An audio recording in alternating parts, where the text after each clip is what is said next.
आज का ये एपिसोड शुरू करने से पहले एक छोटी सी बात। क्या आप भी अपना पॉडकास्ट बनाने की सोच रहे हैं? तो एंकर ट्राई कीजिए। ये पॉडकास्ट बनाने का सबसे आसान तरीका है। नंबर 1, ये फ्री है। नंबर 2, इसमें कई सारे ऐसे टूल्स हैं जो आपको अपने फोन और कंप्यूटर पर रिकॉर्ड और एडिट करने की फैसिलिटी देते हैं।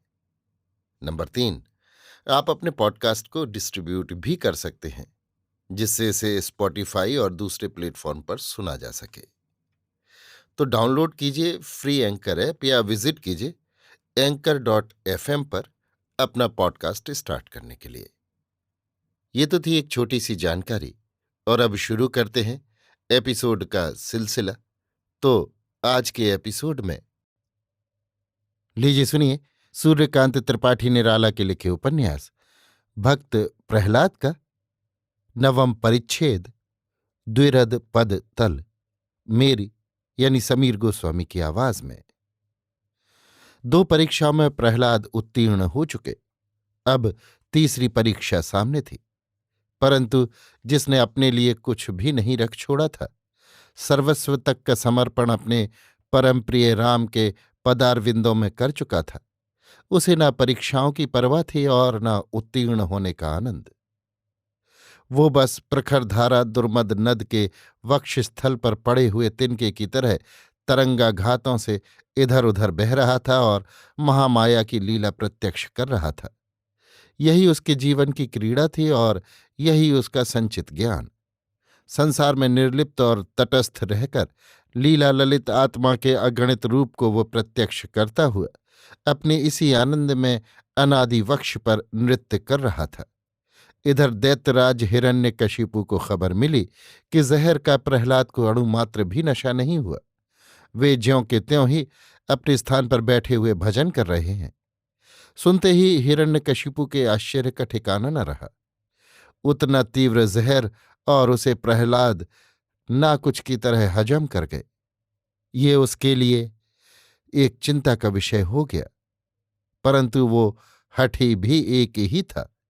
मृत्यु ज्यों ज्यों प्रहलाद से हटती जाती थी, त्यों त्यों हिरण्यकशिपु की स्वाभाविक ईर्ष्या प्रहलाद को मृत्यु के हाथों में जबरन डालने के लिए बढ़ रही थी। इसे 2 मनुष्यों के स्वभाव की लड़ाई कहना अधिक संगत जान पड़ता है। अस्तु जब जहर का घूंट भी प्रहलाद मुस्कुराते हुए पी गए और उनका बाल भी बांका न हुआ, तब हिरण्यकशिपु को उन्हें मारने का एक दूसरा उपाय करना पड़ा। परंतु कुछ भी हो, था वो प्रहलाद का पिता ही। उसने एक बार फिर सोचा कि प्रहलाद को चलकर समझाऊं तो संभव है कि प्रहलाद बात मान जाए और राम नाम लेना छोड़ दे। इस विचार से हिरण्यकशिपु कारागार के उसी अंधेरे कमरे में गया जहां प्रहलाद चुपचाप बैठे हुए अपने प्यारे राम का ध्यान कर रहे थे। प्रहलाद की कोमल कांति देखकर हिरण्यकशिपु का हृदय स्नेहार्द्र हो गया। हत्या के भयंकर मार्ग से उसे हटाकर कुछ काल के लिए अपनी मृदुल राह पर ले आने पर भी प्रेम की विजय नहीं हो सकी। कारण प्रहलाद पिता के प्रेम में पड़कर अपने कर्तव्य को ताक पर नहीं रख सके। उन्होंने पिता की आज्ञा का उल्लंघन किया। जब हिरण्यकशिपु ने कहा, बेटा राम नाम छोड़ दो, राम हमारा परम शत्रु है, तुम हमारे पुत्र होकर राम की भक्ति करते हो, इससे बढ़कर लज्जा की बात हमारे लिए और क्या हो सकती है।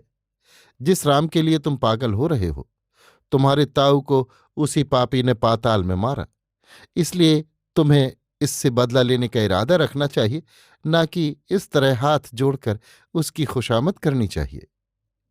पिता की बात सुन प्रहलाद के छोटे छोटे होठों पर मुस्कान की मधुर मंद हृदयहारिणी एक रेखा खिंच गई। पिता की बुद्धि पर उन्हें पीछे से बड़ा दुख हुआ, परंतु वे अपनी उतनी ही उम्र में स्वभाव के पूरे पारखे हो गए। पिता का स्वभाव भी उनका ना जाना हुआ न था। उन्होंने बड़े ही विनय स्वर में पिताजी से कहा, पिताजी आप राम पर अकारण ही दोषारोप कर रहे हैं। राम सदा ही निर्दोष और निर्लिप्त हैं, वे हत्या तो कभी कर ही नहीं सकते। मेरे ताऊ को उनकी मृत्यु ने काल ने मारा है। राम को तो आप व्यर्थ ही अपराधी समझ बैठे हैं। मनुष्य अपने कर्मों का ही फल भोग करता है, इसके लिए परमात्मा को दोषी ठहराना सरासर अन्याय है। ताऊ ने जैसे पहले बीज बोए वैसे उन्हें फल चखने पड़े। आप इस भ्रम को दूर कर दें और मैं आपको क्या कहूं। आपको शिक्षा देने की धृष्टता मैं नहीं कर सकता। प्रहलाद की बातों से अमृत टपक रहा था, परंतु उसके लिए जो अधिकारी हो। हिरण्यकशिपु को अपनी तारीफ सुनना और अपने हठ की रक्षा करना जिसका स्वभाव था, ये सिद्धांत कब जच सकता था। सुनते ही उसकी वही दशा हुई जो अधिकारियों को अधिकार छीनने की शंका से हुआ करती है। स्वभाव सिद्ध हिताहित ज्ञान शून्य नशा क्षण भर में सवार हो गया। गरज कर उसने कहा, प्रहलाद, तुम्हें स्मरण रहे कि मेरी बातों पर ची चपड़ करने वाला आज संसार में दूसरा नहीं है, और तुम मेरे पुत्र होकर मुझे शिक्षा दे रहे हो। भविष्य अपना बड़ा ही भयंकर समझो। अगर तुम्हें मेरा पक्ष छोड़कर राम का पक्ष लेना है तो तुम खुशी से उसका पक्ष ले सकते हो। तुम उसकी और तारीफ किया करो। तुम्हें और क्या करना है। मैं अपना धर्म समझता हूं, पुत्र के धर्म के लिए मैं जिम्मेदार नहीं। साथ ही तुम्हें होशियार किए देता हूं कि आज से मेरी संपूर्ण शक्ति तुम्हारे विरोध में लग जाएगी। तुमसे और तुम्हारे राम से हो सके तो उसका विरोध करना या बचने का उपाय सोच निकालना। महाराज हिरण्यकशिपु का शरीर मारे क्रोध के कांप रहा था। अपनी बात समाप्त करके फिर एक क्षण भी वो वहां नहीं ठहरा। वहां से सीधे अपने मंत्रणा भवन में जा मंत्रियों को बुला भेजा। महाराज हिरण्यकशिपु की आज्ञा सुनते ही खुशामदी मंत्रियों का दल उसी वक्त वहां आकर हाजिर हो गया। हिरण्यकशिपु में अब के उन्होंने कुछ चिंता देखी, जैसे किसी विषय का कोई निष्कर्ष न होता हो। मंत्रियों ने अभिवादन किया। हिरण्यकशिपु ने उंगली के इशारे से बैठने की आज्ञा दी। खुद उसी तरह मौन भाव से सोचता रहा। कुछ देर तक मंत्रिमंडल चुपचाप बैठा रहा, परंतु थोड़ी ही देर में अपनी सेवा दिखलाने के गूढ़ अभिप्राय से एक ने उन्हीं में से कहा, आज दैत्यराज के श्रीमुख पर चिंता सी झलक रही है। क्या कारण है, ये जानने के लिए हम लोगों को बड़ी उत्सुकता हो रही है। हिरण्यकशिपु ने सिर उठाया, कुछ रुककर कहा, प्रहलाद के लिए सचमुच आज मेरी चिंता बढ़ गई है। बड़े आश्चर्य की बात है कि इतने उपाय उसके मारने के लिए किए, लेकिन कामयाबी किसी से न हुई। क्या सचमुच उसके बदन पर तलवार चोट नहीं कर सकती? क्या ये सच है कि वो जहर हजम कर गया? तलवार कभी किसी के साथ रियायत नहीं कर सकती, जहर कभी किसी को अपना मित्र नहीं मान सकता। फिर प्रहलाद के ना मरने का क्या कारण हो सकता है? जहर पेट में पड़ जाए और उसकी क्रिया ना हो, क्या यह कभी संभव हो सकता है? तलवार का वार हो जाए और उससे खुला बदन ना कटे, ये कैसी बात है? उस दिन 2 जल्लादों ने काम भी छोड़ दिया। ये सब क्या है? मैं हैरान हो रहा हूं। मंत्रियों में से एक ने कहा, महाराज आप निश्चिंत रहें। प्रहलाद मुमकिन है जादू जैसी कोई विद्या जानता हो।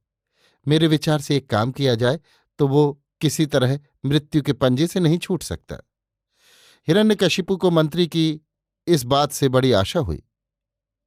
मंत्री ने कहा, दैत्यराज, प्रहलाद को बांधकर हाथी के पैरों तले डाल दिया जाए, फिर अपनी आंखों के सामने ही देखिए वो मरता है या नहीं। अगर नहीं मरता तो आखिर किस उपाय से बचता है, ये भी तो प्रत्यक्ष हो जाएगा। बात हिरण्यकशिपु के दिल में बैठ गई। उसने सोचा, बस यही बात ठीक है, अपने सामने ही देखूंगा अब के उसका राम उसे कैसे बचाता है। हाथी सजा लाने का फौरन हुक्म हुआ। उधर प्रहलाद को बांध कर ले आने के लिए सिपाही दौड़ाए गए। आज्ञा मात्र की देर थी। पीलवान मस्त जबरदस्त हाथी पर चढ़कर महल के सामने आ गया। सिपाही भी प्रहलाद को बांधकर सामने ले आए। प्रहलाद के कोमल हाथ पैर कठिन बंधनों में बंधे हुए थे। शरीर विवश कर दिया गया था कि उसकी रक्षा अब के किसी प्रकार न हो सके। हिरण्यकशिपु ने प्रहलाद को देखा, आंखें चार हुईं, परंतु प्रहलाद की दृष्टि से क्षमा प्रार्थना का भाव न निकला। वहां केवल सहनशीलता की शांति विराज रही थी। इसे गर्वित हिरण्यकशिपु ने अपना अपमान समझा। फौरन हाथी के पैरों तले डाल देने की आज्ञा दी। सिपाहियों ने उठाकर प्रहलाद को हाथी के पैरों तले डाल दिया। पीलवान ने अंकुश मारकर हाथी को रौंदने का इशारा किया, परंतु ईश्वर की इच्छा, हाथी को दया आ गई। उसने प्रहलाद को सूंड से उठा पीठ पर रख लिया। दर्शक दंग रह गए। हिरण्यकशिपु ने दांतों उंगली दबाई। सभा में चारों ओर सन्नाटा छा गया। प्रहलाद को पीठ पर चढ़ाकर हाथी आनंद से वहीं झूमने लगा। अभी आप सुन रहे थे सूर्यकांत त्रिपाठी निराला के लिखे उपन्यास भक्त प्रहलाद का नवम परिच्छेद द्विरद पद तल, मेरी यानी समीर गोस्वामी की आवाज में।